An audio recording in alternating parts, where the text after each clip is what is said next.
മലയാളമുണ്ടോ? ഇല്ല. ഉണ്ടോ? മലയാളമുണ്ടോ? ഉണ്ടെന്നോ ഇല്ലെന്നോ ഞാൻ പറയാം. ഇതിന്റെ മലയാളം: എന്നെ പകയ്ക്കുന്നവർ കണ്ടു ലജ്ജിക്കേണ്ടതിന് നന്മയ്ക്കായി ഒരടയാളം ചെയ്യണമേ. അപ്പോൾ നമ്മൾ എത്രത്തോളം ദൈവത്തിൽ താഴുന്നോ അത്രത്തോളം ദൈവം നമ്മെ ഉയർത്തുക. സ്വതന്ത്രം വിശ്വാസം വർദ്ധിക്കാൻ. എൻ്റെ പേര് വിജയകുമാർ ആശാരി എന്നാണ്. വി കെ ആശാരി എന്നാണ് ചുരുക്കം. നോട്ടീസിൽ വി കെ ആശർ എന്നാണ്. ഐ ഇല്ല, അത് കണ്ടെന്ന് പറഞ്ഞൂടാ. അപ്പോൾ ഞാനൊരു ഹിന്ദു ക്ഷേത്രം കോവിലിൻ്റെ പൂജാരിയായിരുന്ന ആളാണ്. മനസ്സിലാക്കുക. ഇതും കൂടെ നല്ല കനത്തിൽ പറഞ്ഞാൽ BJP RSS രാഷ്ട്രീയ പൊളിറ്റിക്കൽ വർക്കറായിരുന്നു. അങ്ങനെയുള്ള ഒരാളിനെ കൊണ്ടുവരാൻ ദൈവത്തിന് പറ്റുമെങ്കിൽ ഇതെല്ലാം കൊച്ചു കൊച്ചു കാര്യങ്ങളാണ്. സ്വപ്നം അടുത്ത വർഷം ഈ സമയമാകുമ്പോൾ അവരും നമ്മോട് ആരാധിക്കട്ടെ. സ്വപ്നം 21 നാൾ ഉപവാസം, 16 ദിവസം 16 അല്ലേ, 15-ാം നാളാണ് എന്നെ വിളിച്ച ബോധത്തിൽ വിളിച്ച കർത്താവദാസൻ നന്ദി പറയുന്നു.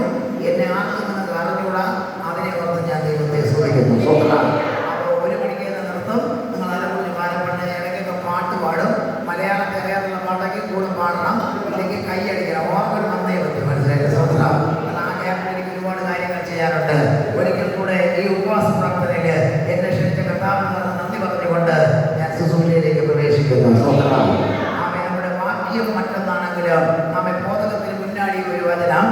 മത്തായി സുവിശേഷം 17-ാം അധ്യായം അതിന്റെ 21-ാമത്തെ വാക്യം. മത്തായി എഴുതിയ സുവിശേഷം അതിന്റെ 17-ാം അധ്യായം 21-ാമത്തെ വചനം. കുറച്ച് വായിക്കും.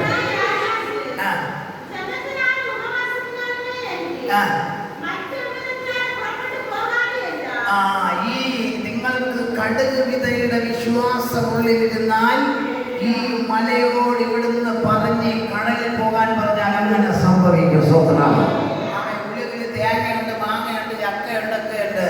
ഇതെല്ലാം നിങ്ങളൊന്ന് പൊളിച്ചു നോക്കിയാൽ ഉള്ളേ ഒരു എയർ ഹോൾ കാണും. ഒരു എയർ ഹോൾ കാണും. ആ എയർ ഹോളിന്റെ മുട്ട നിങ്ങൾ കുഴുകി ചമിച്ചെടുത്തിട്ടുണ്ടെങ്കിൽ അതിനകത്ത് ഇങ്ങനെ ചന്ദ്രക്കല മാതിരി ഇങ്ങനെ ഒരു സാധനം കാണും. അതിന്റെ എയർ ഹോളാണ്. അതാണ് 21 കോഴിക്കടിയിലേക്കും അത് കുഞ്ഞാറ്റി വിരിഞ്ഞു വരുന്നത്.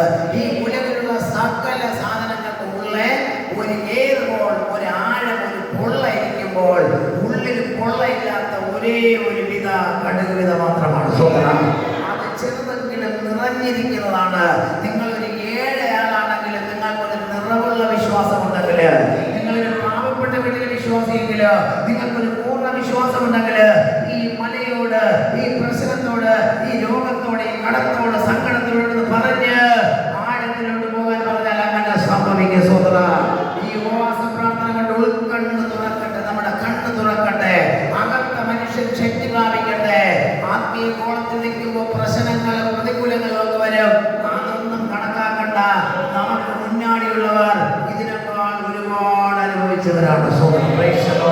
എന്ന പലകാലം രാത്രിയുള്ള ചിന്തയ്ക്കായി ഒരു വേദപതി വായിക്കാൻ എല്ലാവരും വേദപുസ്തകം എടുത്താട്ടെ. വിശുദ്ധ വേദപുസ്തകത്തിൽ മാർക്കോസ് സുവിശേഷം അതിന്റെ 5-ാം അധികാരം അതിന്റെ 36-ാമത്തെ വാക്യം. ബൈബിൾ ഉള്ളവരൊക്കെ ബൈബിൾ തുറന്നു. എല്ലാവരും തരുന്നുണ്ട്. ഇവിടെ ഒന്നൊരാളിങ്ങനെ കുഞ്ഞ വഴക്കുണ്ടാക്കിയോണ്ട് നിങ്ങൾ പ്രശ്നം നിങ്ങൾ അതൊക്കെ തമിഴിൽ പറഞ്ഞാൽ പോനാൽ പോകട്ടെ, പോടാ. ഇതൊക്കെ ഉണ്ടെങ്കിൽ നമുക്കൊരു ശക്തി വരും. ഒരു കല്ലുണ്ടെങ്കിലേ തുണി അടിച്ച് നനയ്ക്കാൻ പറ്റും. അതുകൊണ്ട് ഇതൊന്നും മൈൻഡ് ചെയ്യണ്ട. ഈ മൈക്ക് സെറ്റ് ഉള്ളവരൊക്കെ എന്നോട് പാടുന്നു കേട്ടോ. പാസ്റ്റ് മൈക്കോട് എടുത്തിട്ടുണ്ടല്ലോ പ്ലേസ്. പിന്നെ ഇനി ആരൊക്കെ അടിക്കണം അല്ലേ? മൈക്ക് നോക്കണേ. ഈ മൈക്കിലോ പാടുന്ന ആര് ഇടണം. പാടുന്ന ആൾ പാടുമ്പോൾ കൂടെ ഒന്ന് ഹെൽപ്പ് ചെയ്യണം. നിങ്ങൾ 12 കണ്ട പരിചാടി പോലെ പാടുമ്പോൾ എന്നെ കൂടെ ഒന്ന് പാടി ഹെൽപ്പ് ചെയ്യണം. ഇല്ല, തമിഴ് ഇംഗ്ലീഷ് പറയാം. You have to help me while I am singing. Understand? Okay. Mathai 5-ാം അധ്യായം 36.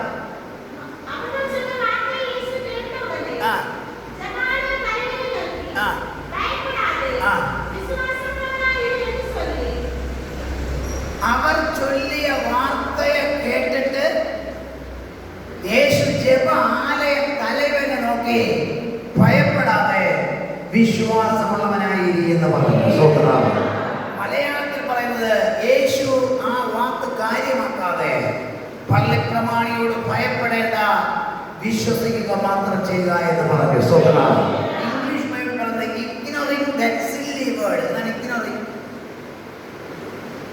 ഇഗ്നോറിംഗ് നിങ്ങൾക്ക് പഠിക്കുന്നതല്ലേ സ്കൂളിൽ?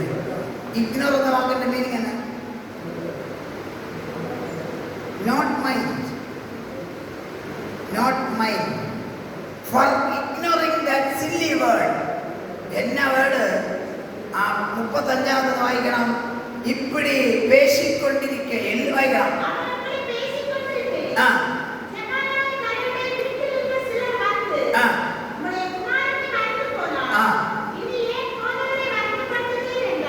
ഇതാണ് അവര് ചൊല്ല വാർത്ത. വീട്ടിൽ നിന്ന് വന്നവര് ഒരു കൊച്ചു മരിച്ചുപോയി, ചത്തുപോയി, മരിച്ചുപോയി എന്ന വാർത്തയുമായി വന്ന ആള് പറഞ്ഞു, ഇതിങ്ങനെ ഇപ്പിടി പേശിക്കൊണ്ടിരിക്കെ, എന്റെ പേശയെന്ന് നമ്മള് കാലയിലും മാലയിലും മറ്റും പറയും. അങ്ങനെ ഇപ്പിടി പേശിക്കൊണ്ടിരിക്കെ ജമാലയ തലവനെ, ഞാൻ നിങ്ങൾക്ക് എന്തെങ്കിലും മനസ്സിലാവാനാണ് ഞാൻ തമിഴും കൂടെ ചേർക്കുന്നത്. നമ്മൾ ഇങ്ങനെ ഒന്നും അനങ്ങിയാ പോലെ നല്ല കയ്യും കാണിക്കാനാണ് സമയം. അപ്പോ നിങ്ങൾ മുൻപ് ഇരിക്കുന്ന ജീവനുണ്ടെങ്കിലേ നമുക്ക് വല്ലതും പറയാൻ പറ്റും. ആള് മരിച്ച വീട്ടിൽ ചെന്ന വല്ലതും പറയാൻ പറ്റുമോ? സ്വതന്ത്ര അപ്പൊ ജീവനുണ്ടെങ്കിൽ വല്ലതും പറയാൻ പറ്റുമോ? അപ്പൊ ഇപ്പിടി പേശിക്കൊണ്ടിരിക്കുകയും ജപാലയ തലവന്റെ വീട്ടിൽ നിന്ന് ആള് വന്ന് പറഞ്ഞു, നിന്റെ മകൾ മരിച്ചുപോയി, ഇനി നീ ഗുരുവിനെ വരുത്തപ്പെടുത്തുന്നതിന് അന്ത വാർത്തയെ ഗവനിക്കാതെ, ആ വാർത്തയെ കണക്കാക്കാതെ യേശു പറഞ്ഞു, ഭയപ്പെടേണ്ട. ലോകം പറയുന്ന വാക്കുകൾ നീ ഭയപ്പെടേണ്ട. പിശാച് പറയുന്ന വാക്ക് കണക്കാക്കണ്ട. അധ്യാപകൻ പറഞ്ഞത് നോക്കണ്ട. ബാങ്ക് പറഞ്ഞത് നോക്കണ്ട. ഡോക്ടർ പറഞ്ഞത് നോക്കണ്ട. നമ്പിക്കയുള്ളവനായില്ലേ, വിശ്വാസമുള്ളവനായില്ലേ, വിശ്വാസം വർദ്ധിക്കട്ടെ.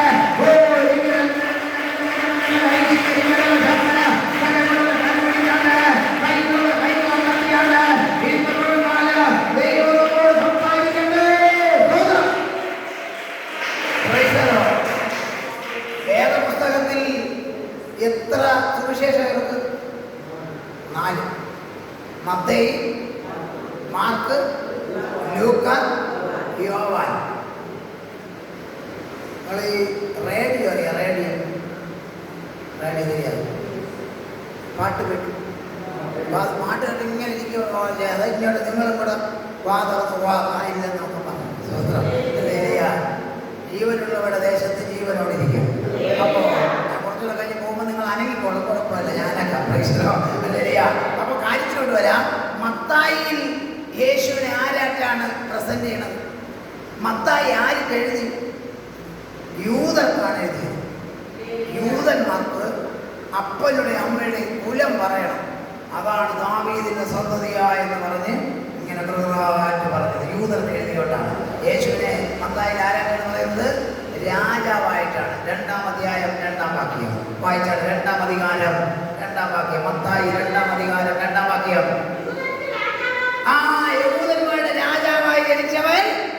അപ്പൊ അതിനകത്ത് യേശു ആര്? അരസൻ, രാജാവ്. 2-ാമത്തെയാണ് മാർക്ക്. അതവിടെ നിൽക്കട്ട്, നമുക്ക് പിന്നെ വരാം. അതിനടുത്ത് തന്നെ ലൂക്കോസ്. ലൂക്കോസിൽ മറ്റേ മത്തായി 28 അധ്യായം, ഈ ലൂക്കോസിൽ 24 അധികാരം. അതിനകത്ത് യേശുവിനെ ആരായിട്ടാണ് പറയുന്നത്? ഒരു മനുഷ്യനായിട്ടാണ്. പഠിച്ചിട്ടുണ്ടോ? സ്കൂളിൽ പഠിച്ചിട്ടുണ്ടെങ്കിൽ പറയാം. ഡയോജനിയസ് എന്ന ഒരാള് ഗ്രീസിലിരുന്നു. ആ ഗ്രീസ് എന്ന് ഇംഗ്ലീഷിൽ പറയും. അവിടെ ഒരാൾ, അയാളുടെ പേര് ഡയോജനിയസ് എന്നാണ്. അവര് കാലവേളയിലെല്ലാം ഒരു വിളക്ക് കൊളുത്തി എല്ലാവരും മുണ്ടിലും നോക്കും. ഈ നല്ല മനുഷ്യൻ എങ്ക ഇருக்கு, ഒരു ഉത്തമൻ എങ്ക ഇருக்கு, an honest man എന്ന് ഇംഗ്ലീഷിൽ പറയും. സത്യസന്ധനായ ഒരു മനുഷ്യനെ അന്വേഷിക്കുന്നവരായിരുന്നു ഗ്രീക്കുകാർ. ലൂക്കോസ് അവർക്ക് സുവിശേഷം എഴുതുമ്പോൾ യേശുവിനെ മനുഷ്യനായി അവതരിപ്പിച്ചു. അതാണ് ലൂക്കോസ് സുവിശേഷം 19-ാം അധികാരം 10-ാമത്തെ വാക്യം വായിച്ചാട്ടെ. ലൂക്കോസ് സുവിശേഷം 19-ാം അധ്യായം അതിന്റെ 10-ാമത്തെ വാക്യം. കാണാതെ പോയതിനെ തിരഞ്ഞേഷിപ്പാനല്ലോ മനുഷ്യപുത്രൻ വന്നത്. അപ്പൊ യേശുവാര് മനുഷ്യനെ അവതരിപ്പിച്ചു. യോഹന്നാനിൽ യേശുവിനെ ദൈവമായി അവതരിപ്പിച്ചു. അതിന്റെ തെളിവാണ് 1-ാം വാക്യം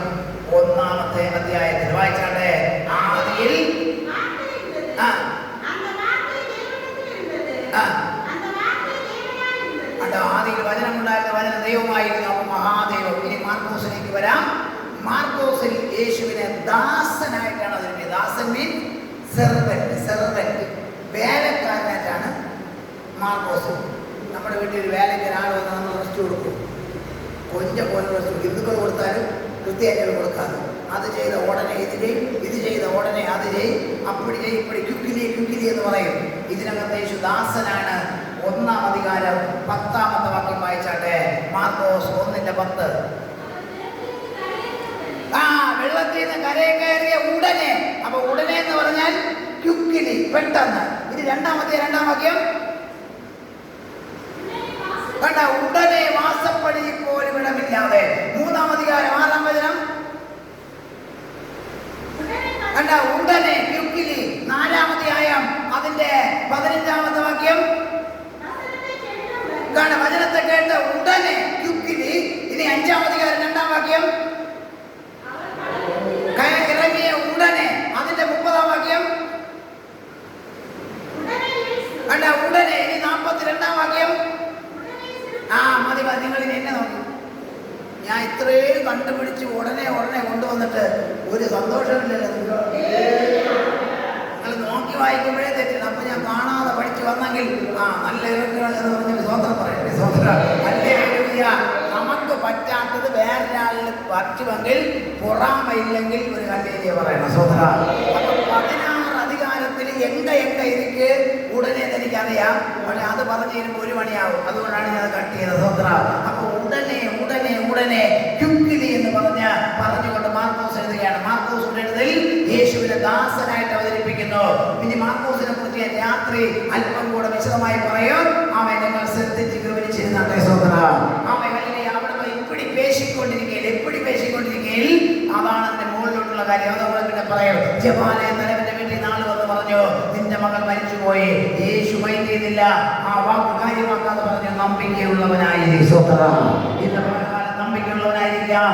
കണ്ണുകളെ മൂടാം, ജപം പണ്ണാം. ഹല്ലേലൂയ. ആമേൻ. ഇന്ന് പകൽക്കാലം ദൈവം സംസാരിക്കട്ടെ. ഇന്ന് പകൽക്കാലം ദൈവത്തിന്റെ കൃപ. ഹല്ലേലൂയ.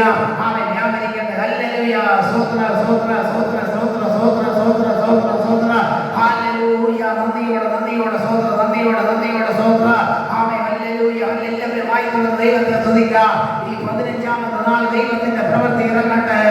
ദൈവത്തിന്റെ പരിശുദ്ധാത്മാവ് ഇറങ്ങട്ടെ. ഹല്ലേലൂയ. നിന്നെ തകർന്നു